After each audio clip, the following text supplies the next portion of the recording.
Good Morning Business, French Tech. Il est 6h43, c'est la French Tech. Si vous demandez à Sandra, je vais demander à Sandra, tiens, à quoi reconnaît-on un patron de French Tech ? Eh ben son sweat.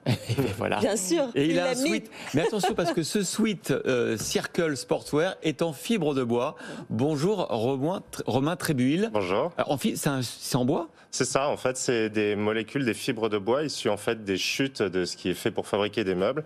On a mélangé ça avec de l'élastane recyclé parce que c'est un sweat en effet à partir de bois, mais aussi et surtout pour faire du sport. Et c'est l'idée de vos vêtements, hein, parce que ce que vous faites, ce sont des leggings, des shorts, des t-shirts, beaucoup de vêtements de sport finalement. C'est de sortir de la fabrication à base de pétrole. Exactement. En fait, si on regarde l'industrie du textile et spécialement dans le sport, tout est fait en Asie, tout est fait à partir de pétrole, polyester, polyamide. C'est pour ça qu'on a voulu créer Circle. Comment on peut sortir et changer un petit peu les règles du jeu de cette industrie en relocalisant. On fabrique tout localement en Europe et en sortant en effet du pétrole. On n'utilise que des matériaux recyclés ou des matériaux biosourcés comme avec le bois pour ce sweat notamment. Donc vous revendiquez d'être l'entreprise de vêtements de sport la plus clean, la plus verte, c'est ça ? Alors c'est notre ambition. On l'est aujourd'hui via une application Clear Fashion, en effet, qui peut montrer ça. On est encore petit, donc j'ai envie de dire c'est facile, mais on veut le rester tout en grandissant. Et je pense que c'est tout à fait possible si on en a la volonté et on donne du sens justement dans cette construction. Alors où est-ce qu'on vous trouve un Circle Sportswear ? On vous trouvait dans les salles de sport, c'est ça, sur le site alors principalement sur notre site internet, circlesportswear.com, dans quelques salles de sport à Paris, Épisode, demain à Montgolfière, et puis on va ouvrir aussi notre premier pop-up store au sein du Bon Marché en exclusivité dans un mois, et on aura un stand aussi qui sera 100% à partir de matériaux recyclés, plastique recyclé, tissus recyclés.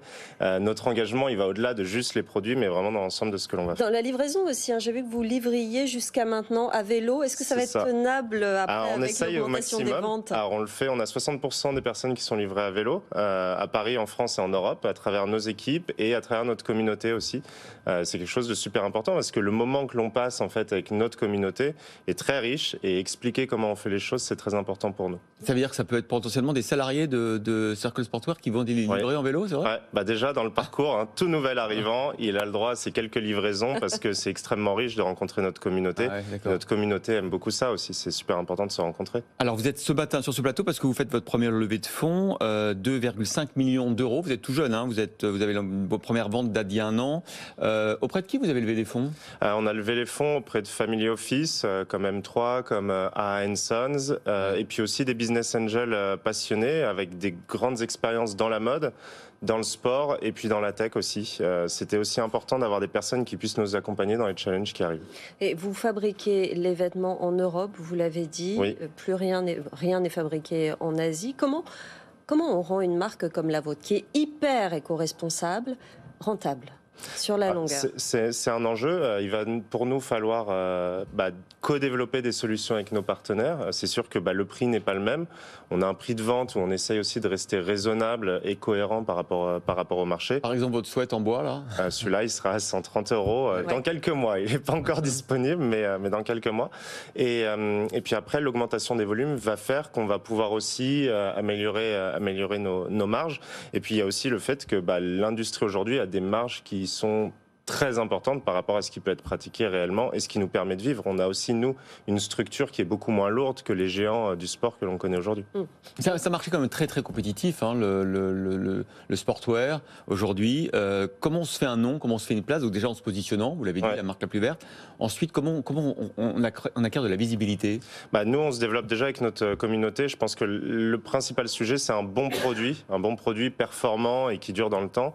Et le bouche à oreille, c'est comme ça qu'on a construit une communauté de plus de 25 000 personnes déjà aujourd'hui et que l'on va continuer à croître. Je pense que nos valeurs sont très fortes et les sportifs sont de plus en plus grands. Je pense que le Covid a même été un accélérateur là-dessus. On a vu de plus en plus de gens courir, faire du yoga et puis regarder comment sont fabriqués leurs vêtements. Donc en fait, on répond vraiment à ces valeurs-là et à ces enjeux-là.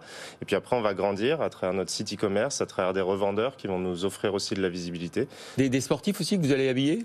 C'est ça. Au fur et à mesure, on a eu notre première médaille d'or aux Jeux paralympiques de Tokyo. avec le porte-drapeau Stéphane Houdet. Et puis on a d'autres sportifs qui vont nous rejoindre dans les semaines et mois qui viennent. Le développement se fait d'ores et déjà, 2 ans après votre création, d'ores et déjà à l'international. C'est important? Oui, c'est important puisque en fait, un sportif à Paris, à Berlin, à Londres, à New York, il a les mêmes envies. Il fait du sport, il veut des vêtements responsables. Donc c'est important pour nous d'y être. Et on a déjà signé des premiers partenariats, notamment avec SoulCycle aux États-Unis. Aujourd'hui, on a 20% grosso modo de nos ventes qui sont faites à l'international. Vous avez, à la base des vêtements, des matières, on l'a dit, comme du bois. Ça rend les vêtements complètement recyclables? Oui, et justement, on a aussi développé une technologie en fin de vie pour s'assurer que tous nos tissus soient recyclables. Donc en fait, le gros challenge, c'est de pouvoir séparer l'élastane recyclé, ce qui rend vraiment le produit souple et performant, et puis les autres fibres. Mais pardon, surtout de les récupérer aussi, parce que quand ça va être jeté dans même un bac à vêtements, qui peut savoir que votre... Justement, on va créer quelque chose pour pouvoir récupérer nous-mêmes les produits, pour pouvoir les recycler. Aujourd'hui, il n'y a que 1% des vêtements qui sont recyclés d'usage à usage.